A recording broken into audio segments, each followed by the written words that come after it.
Ал эми достук кыяматка чейин болот. Чыныгы достук ушундай. Достун түрлөрүн айтайын силерге. Бай дос карызыңды көтөрөт. Бай дос карызыңды көтөрөт.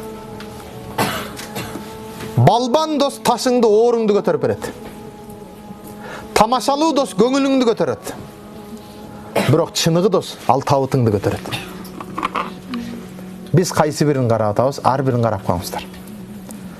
Достуктун 4 түрү бар. Биринчиси тамак сыяктуу достор бар.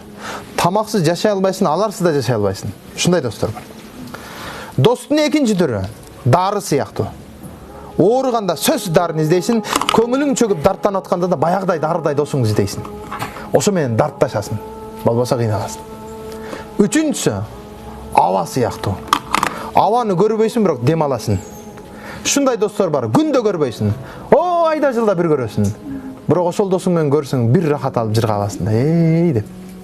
Ал эми 4-үнчү алар ооруга окшош. Канчалык качсаң ошончо жабышып келе берет сага. Башыңды оруп салат, эй. Алар көлөкө болот. Күн батты уже таппайсың аларды. Бир проблема болду, жаныңа келбейт ошолор. Айтор, дос дегенде чегаралап алгыла өзүңөргө. Караңылар, физика Ньютон ушундай бир илим алам деп, өзүнүн иштөө бөлмөсүнө киргенде 3 күн чыкпай коет эле. 3 күн чыкпай коет эле. Өзүнүн илим менен болуп изденип отуруп, тамак жегенин унутуп коет эле да. Башы ооруп кеткенден анан курсагым аш турбайбы деп эсине келет эле. Көрүнгөн менен достошуп жүрө бербегендин айынан, китеп окуп илим изденүүчү менен боло бергендин айынан, анын достору да аз болгон.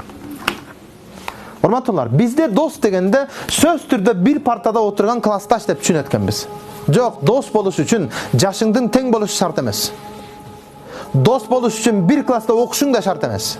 Дос болуш үчүн акыл, пикир, ниетиңдин, максатыңдын, багытыңдын бир жерден чыгышын өзү достукка жетерлүү. Дос болуш үчүн түшүнөр болду. Демек жашың теңби, шуну ойлоно бербегин.